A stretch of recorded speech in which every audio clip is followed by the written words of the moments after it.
It's time for Recipe of the Day.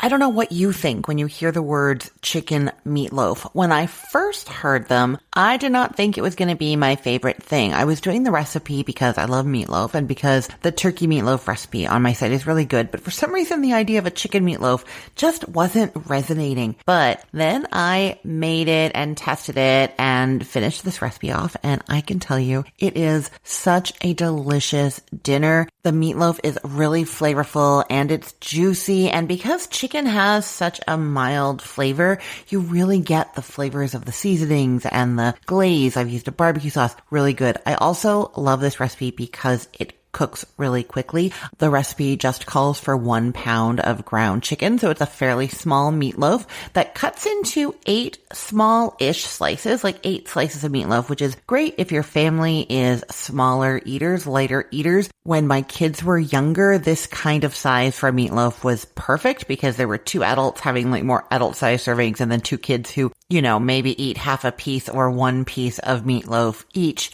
Nowadays, I have bona fide teenagers, so I actually double this recipe. And I'm going to tell you, you can double it, triple it, quadruple it. That is totally fine, but you're going to make separate loaves. So if you double this recipe, you're going to make 2 loaves. You can put them on the same sheet pan and bake them side by side as long as there's a couple of inches between them so the air circulates, and then the cooking time does not change at all, but you end up with more meatloaf, which is great if you have heartier eaters. Also great for leftovers because this stuff sliced thin in sandwiches the next day is insane. I love meatloaf sandwiches. So good. And if you've never had a meatloaf sandwich before, so what you do is you take the cooked meatloaf, any leftovers that you have, once it's cool, refrigerate it in a container or covered, however you do that, and then slice it thinly the next day because it's cold. It's just going to slice super easily. And you put it on some rye bread with mustard and those thin slices of meatloaf, maybe a slice of cheese, maybe some lettuce.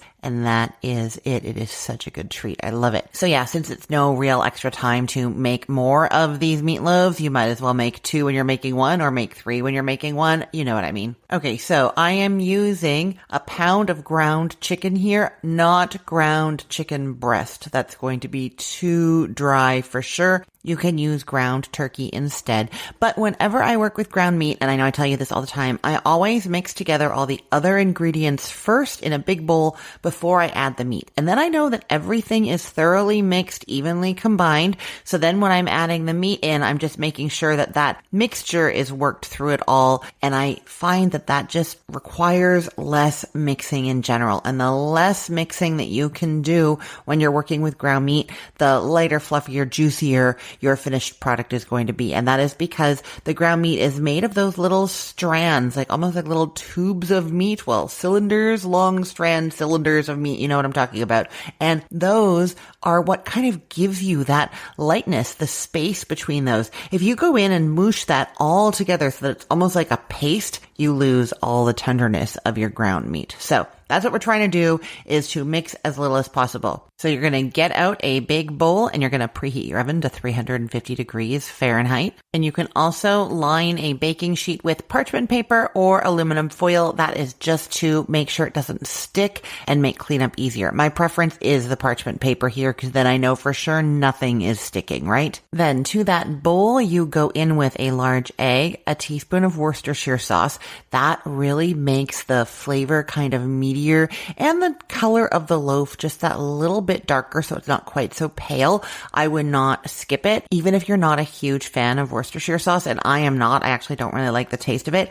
I do like it in this kind of thing where I can't detect it, but it's doing its job to add that meatiness, a little tang, a little color, all of that. Okay. Also, a half teaspoon of salt, a half teaspoon of dried oregano, a half teaspoon of garlic powder, a half teaspoon of onion powder, and a 1/4 teaspoon of black pepper. So those are the seasonings that I'm going in with here. Having said that, tomorrow I'm coming back and telling you about my meatloaf seasoning blend. You can absolutely use 4 teaspoons of that instead of the list of seasonings that I just listed, and that includes the salt. The seasoning blend has salt in it. So you would skip the salt, oregano, garlic powder, onion powder, black pepper, and you would add 4 teaspoons of the seasoning blend. Or or you can add any seasoning blend that you like. The only thing you need to pay attention to is whether it has salt in it or not. If it has salt in it, then you skip the salt in this ingredient list and add about 3 to 4 teaspoons of the salt blend. If it doesn't have salt, leave in the salt and then add like 2.5 to 3 teaspoons of your seasoning blend. Okay. Now also going into that bowl is a 1/4 cup of breadcrumbs, just plain breadcrumbs, not panko breadcrumbs here. And then you mix those all up. So you're mixing the seasoning with the egg and the Worcestershire and the breadcrumbs. Then you go in with the 1 pound of ground chicken and just do your best to not mix it very much. You just want to see that seasoning kind of through it all fairly well. And then you stop. Then you transfer that mixture to your parchment on the baking sheet and shape it right on the baking sheet into a 6-inch loaf. So 6 inches long. It's going to be about 3 inches wide and just about 1.5 inches high. So I don't use a loaf pan for my meatloaf. I find that any fat in the meat kind of comes out and is like all simmering around the outside of the meat. I don't like that very much. I also find it kind of hard to get it out of the loaf pan after. So this is my preference. The other thing I like about doing this is that you get the barbecue sauce or whatever glaze you're using on all the sides and all around, and it can brown in all of those places too. So that is why I always use a sheet pan. So the meatloaf is going on the sheet pan. You're shaping it into a loaf and then you're brushing it all over with 1 tablespoon of barbecue sauce. That goes into your 350-degree Fahrenheit oven for 30 minutes. Then take it out and do another tablespoon of the barbecue sauce kind of all over again. Put it back into the oven and increase the heat to 450 degrees Fahrenheit. We're trying to get a little bit of caramelization on the outside there. And you're baking it then until the internal temperature is at least 160 degrees Fahrenheit. It's going to be about 8 to 10 minutes more. Then you take it out and you just let it rest on the sheet pan for at least 5 minutes. 10 minutes is fine as well.